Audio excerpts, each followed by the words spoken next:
Hey everyone, welcome to the channel. Today it's book review time and I'm going to take a spoiler-free look at Words of Radiance, book 2 in the Stormlight Archive by Brandon Sanderson.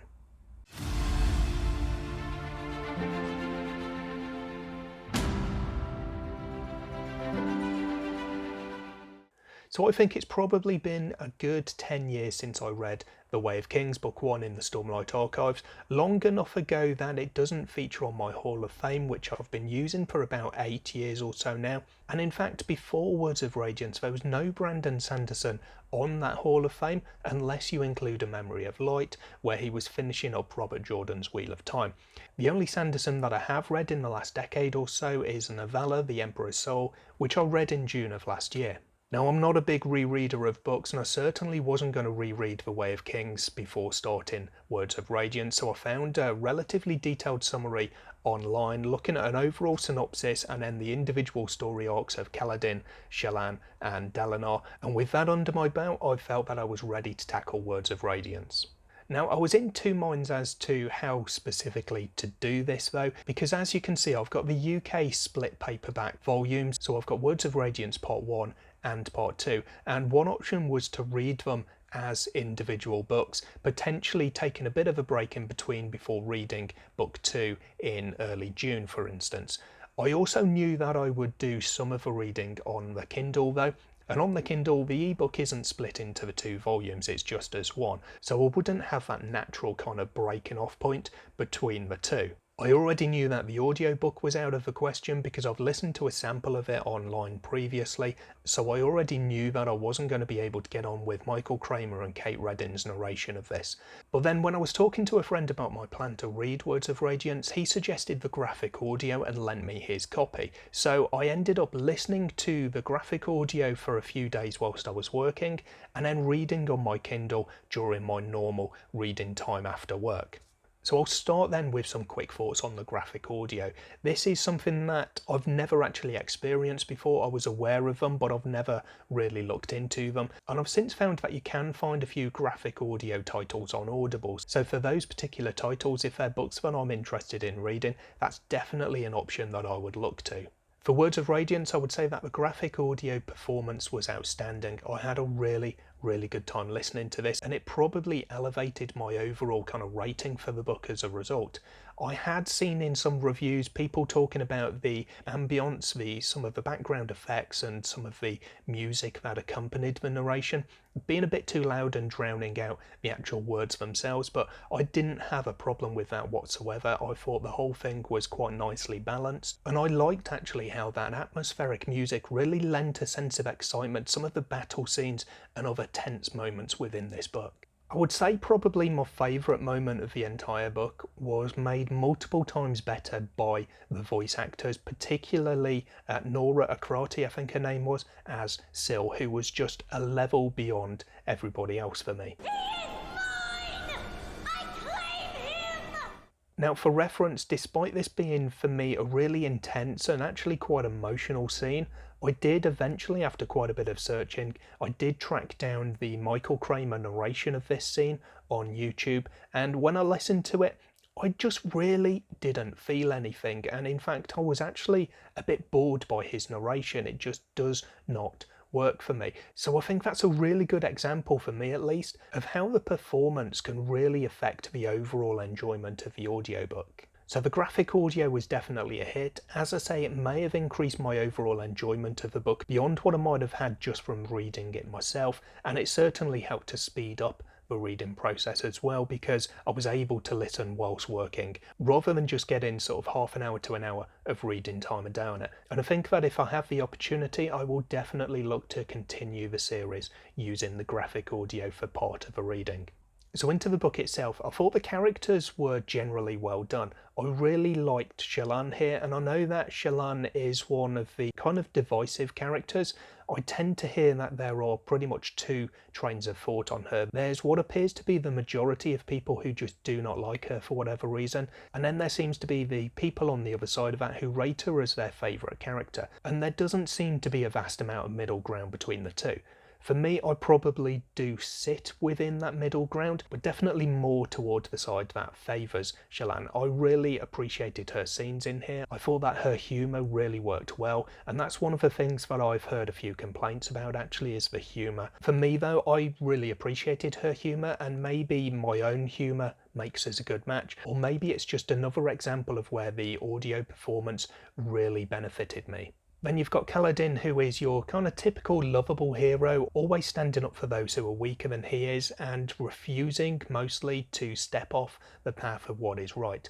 You've also then got plenty of other characters who help to elevate this book, and for me in particular, I really appreciated Bridge 4 because I've said in previous reviews, things like the First Law for instance, I really like when you've got that camaraderie and banter like you have with Bridge 4, and here there were several instances where it was done really well. The world itself is really complex and well put together for a second book, but I suppose when you consider that The Way of Kings is a smidge over 1,000 pages in itself, it's difficult to really compare Words of Radiance to another kind of second book in a series entry. I like that there's plenty of varied types of magic that you get here. It's not necessarily referred to as magic, but you have magical artifacts and you have magical creatures, and it's all threaded into this world quite nicely. We have things like the shard blades and shard plate, the poshendi, spren, span reeds and other fabrials, surge bindings. There's so many different things that in another book, in another series, it would all be a bit too much stuffed within those pages. But when you consider how expansive this book is, let alone this entire series, there's enough room to fit it all in there, so it does make it quite forgiving in that respect. The actual world itself in terms of the geography isn't really explored in that much detail. Most of the story itself is focused on the Shattered Plains, but we do see some other parts of the world in flashbacks and in interludes, and in some of the individual story arcs for some of our characters.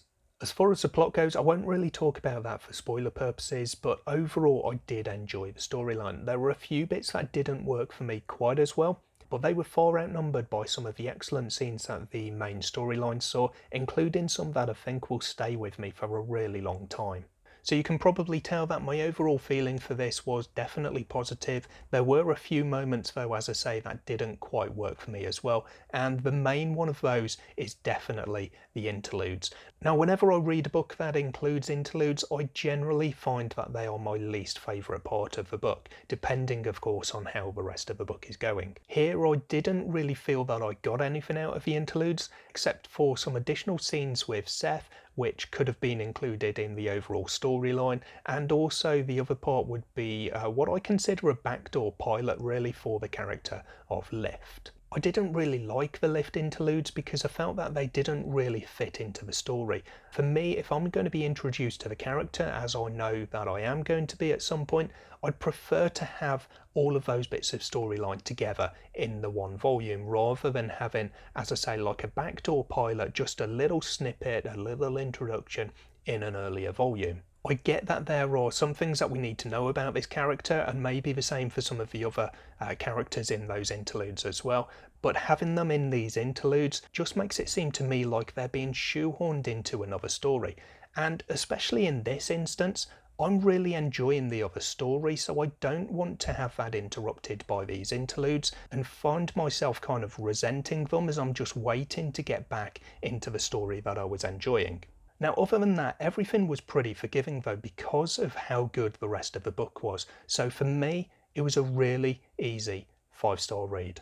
So how does Words of Radiance fit in with my weighted ratings then? So as I said, with the enjoyment, I had a really good time with it, and the graphic audio that I listened to for a good portion of this book really helped to elevate my overall appreciation of the story, and I ended up therefore giving it 19 out of 20. For the world building, as I say, we have a complex world here, but it's really well looked at. We see all of these different elements and none of them really feel out of place. It all feels kind of natural. It all feels, for the most part, well explained. There was no kind of head scratching as I tried to figure out what was going on or whether something was possible or not. So for the world building, I've given 18 out of 20. The characters I've also given 18 out of 20 because they were all nicely done. There was a good balance between those three main characters and then the secondary characters and then all of the what I might call extras around them as well. I like here that we saw some additional backstory to characters like Shallan, and I loved actually some of the moments that she had as we were learning about her as a character. She was learning about herself as well, and that really helped to elevate her for me in this story. For the plot, as I said, I won't discuss it in any detail because of spoilers, but I did enjoy the overall storyline. I liked the individual elements for our three characters that all came together and how the other characters around them impacted each of those storylines as well. So this one was another 18 out of 20 for me. The writing style, a lot of people talk about Brandon Sanderson being really accessible, and I definitely agree with that. I thought that the action scenes were really well done. There was a really good flow to them especially, so this one I've given 8 out of 10. For the pacing, I thought this was really well done, and again this is something that I feel that the graphic audio really helped with. Some of those potentially slower parts were really helped along by the atmosphere provided within that audio performance. So for this one I've given 5 out of 5. And then for the discretionary section, I've also given 5 out of 5 because there's some really good extras that you get here. First of all, obviously, I've spoken about it quite a bit because I did do a lot of this book through the graphic audio, but that performance is definitely worth an extra mark in itself. Outside of that, though, there's some really good extras in terms of maps, in terms of diagrams throughout the actual physical books themselves, the appendices and all of the bits that go into that. So this is a really well put together overall experience as opposed to just being the story itself. So as a total, that gives Words of Radiance a really impressive 91% on my weighted rating scale, and on my overall Hall of Fame it does give me a new entry into the top 10, coming in at equal 5th.